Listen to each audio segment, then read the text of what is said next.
Welcome to Naperville News Extra, a program that takes a closer look at some of the stories featured in our weekly news show, Naperville News 17. Each month, our reporters choose a story that they may have covered briefly, but we think warrants extra attention. In this episode, Naperville's founder comes to town. We find out what it takes to create a statue built in his image. And get a behind-the-scenes peek at all the glitz and glamour of the annual Dancing with the Celebrities competition. But first, the Naperville Area Chamber of Commerce is a force in our community, state, and country.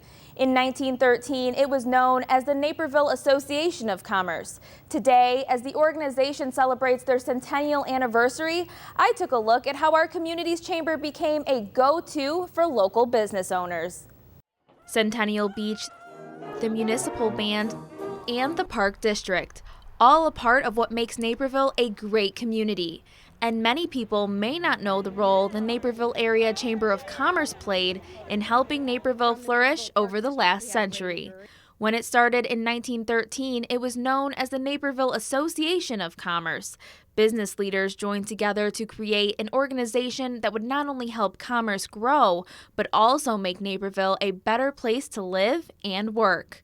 One of their early campaigns was Get Naperville Out of the Mud in 1917, aimed at improving city streets and highways. 6 years later, the association asked the city to offer free electric to any industry willing to call Naperville home. Business groups have always kind of advocated to promote their areas, and I think that's where chambers kind of got their areas to kind of promote, why you want to come to an area like Naperville versus, say, go to a place in Indiana or such like that. So chambers have been around for over 100 years in our country, and they've kind of served that purpose, and kind of that's how they got their start.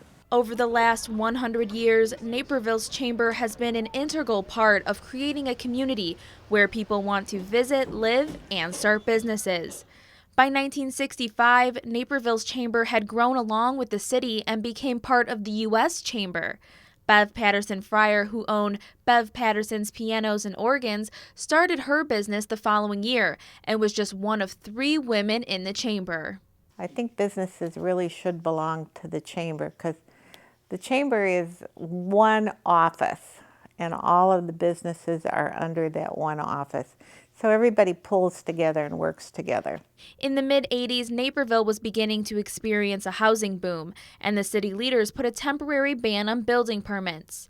In 1988, Rosemary Mecca-Wisnowski became only the second woman elected to be chairman of the board after Helen Sauper in 1967. There was a lot of unhappiness in the business community at that time, because the growth was getting ahead of the city's ability to build infrastructure. That was kind of a hard time in the chamber, but it also said, look, you can advocate, and it's okay. It's not like you're an enemy because you're advocating, it's just what you need to do because you're a part of the business community. Advocating, education, opportunity, those were reoccurring themes I heard from members of the chamber as we sat down to discuss why their membership is so important.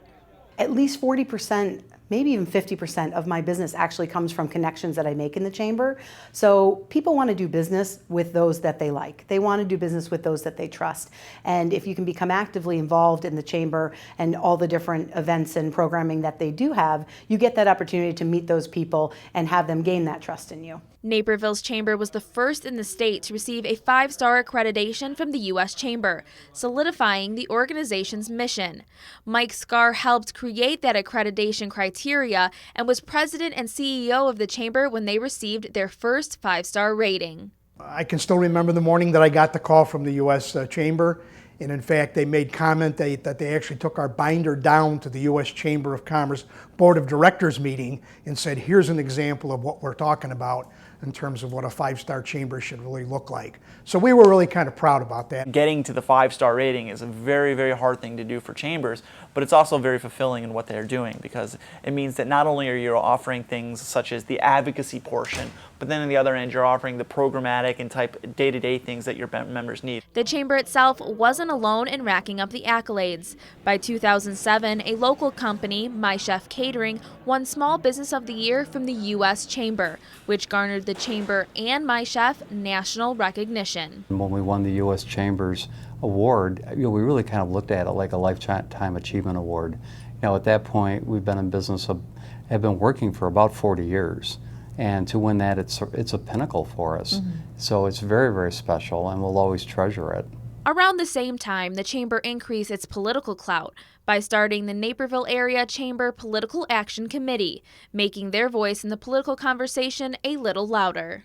The fact that we formed a PAC, also a political action committee, I thought was very helpful because that kind of gave us a little bit more knowledge of who was running for office, why they were running for office, what were their stands on issues, and who we felt comfortable providing an endorsement to. And I think those kind of go hand in hand to build a business-friendly environment. Today, the Chamber's Legislative Committee is one of the most active in the country. Members take frequent trips to D.C., and legislative luncheons educate the business community about local, state, and federal issues that will impact businesses. They've been out in front on a lot of issues, be it tax reform, immigration especially. They were one of the first chambers in Illinois to really kind of step up and kind of get behind what was going on. And they're not afraid to come with us to D.C. to knock on the members of Congress doors to kind of talk about the issues that are important to the day. Naperville's chamber has harnessed their influence to do the work that's important to their members. The Chamber's going to go wherever our members need us to and wherever this business community takes us. Our focus was to try to make sure we're developing and continuing improving on an organization that stays flexible based on market demand. The Chamber wouldn't be here for 100 years if we haven't done that throughout history. And once those members join the organization, it becomes a part of them. Bev Fryer is a legacy member because she doesn't own her own business anymore, but is still active in the Chamber. Once you've been in business downtown as long as I have, your heart is still there. And now I say my job is a door opener. I love to open doors for other people to help them. It's just always been my life here. It would be like a divorce, I think, if I lost my chamber membership or I was no longer a member of the chamber. It's a place to go and to learn. 100 years later, the Naperville Area Chamber of Commerce has proven its worth to the business community, helped shape our city, and has become a leader among chambers across the country. Members value their affiliation with the chamber and will continue working to make sure Naperville remains a great place to live, work, and do business.